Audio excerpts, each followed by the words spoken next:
हाथरस मामले का यह सच आपको चौंका देगा, क्योंकि हाथरस मामला सिर्फ दुराचार से संबंधित नहीं है। एक दुराचार जिसका इस्तेमाल दंगे की साजिश रचने के लिए किया गया, एक दुराचार जिसका इस्तेमाल सामाजिक सद्भाव को बिगाड़ने के लिए किया गया, एक दुराचार जिसका इस्तेमाल कर पीएफआई यूपी की सरकार को अस्थिर करना चाहती थी, जिसके लिए विदेशी फंडिंग भी हुई। किस तरीके से कुछ लिबरलों का समूह इस बहुचर्चित रेप कांड का इस्तेमाल कर देश की छवि को धूमिल करना चाहता था, आज इस पर आपको अपडेट देंगे। अपडेट इसलिए देंगे क्योंकि इसके एक आरोपी की जमानत याचिका को इलाहाबाद हाई कोर्ट ने खारिज कर दिया है। नमस्कार, मैं प्रभात रंजन मिश्रा, आप देख रहे हैं द मनमौजी। योगी आदित्यनाथ की सरकार को बड़ी कामयाबी हाथ लगी है। आपको बहुचर्चित हाथरस मामला जरूर याद होगा।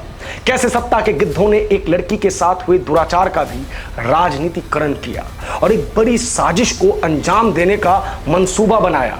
दुराचार जैसे घिनौने कृत्य का इस्तेमाल सत्ता की रोटी सेकने, दंगा भड़काने और राज्य में अस्थिरता के लिए किया जाना था, जिसकी परतें अब खुलती जा रही हैं।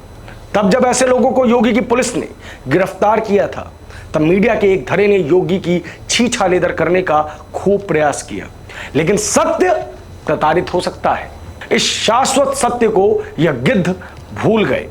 आपको बता दें कि कथित पत्रकार सिद्दीकी कप्पन की जमानत याचिका को इलाहाबाद हाई कोर्ट ने खारिज कर दिया है, और जो बात कोर्ट द्वारा कही गई है उससे यह चीज सामने आती है कि कितनी बड़ी साजिश हाथरस मामले में की गई।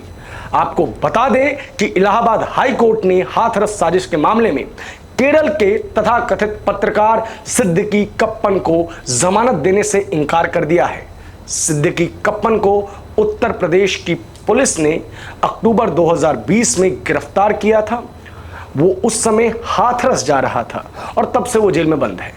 कप्पन के खिलाफ हाथरस मामले में गैर कानूनी गतिविधि रोकथाम अधिनियम यानी यूएपीए के तहत मामला दर्ज किया गया है।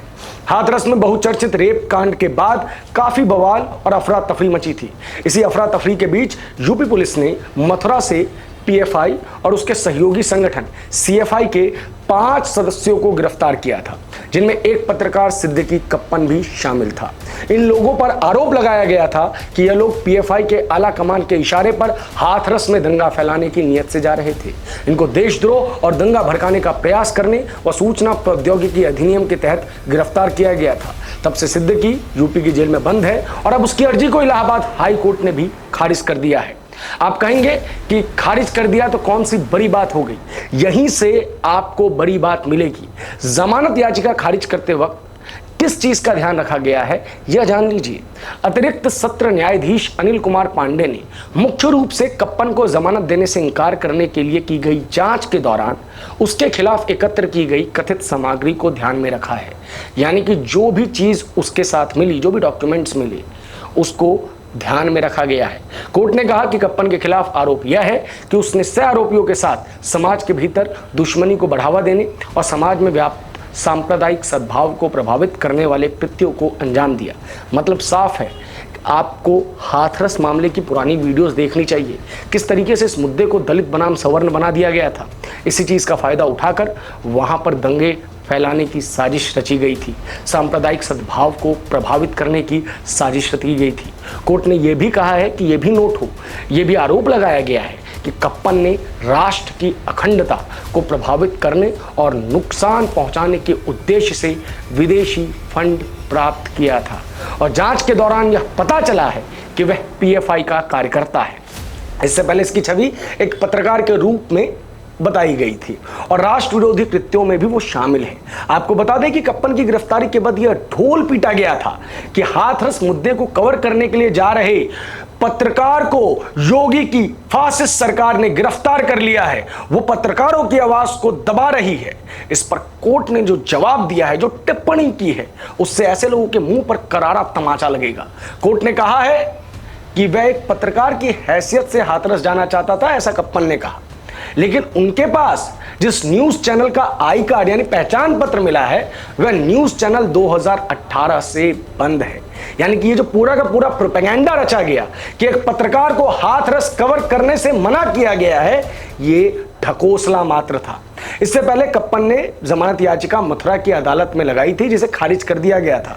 वहां 2 दिन की बहस चली थी। बहस के बाद फैसला सुनाया गया था। पूरे मामले की जांच एसटीएफ को सौंपी गई थी। एसटीएफ ने करीब 5000 पन्नों की चार्जशीट 3 अप्रैल 2021 को मथुरा कोर्ट में 8 आरोपियों के खिलाफ पेश की थी।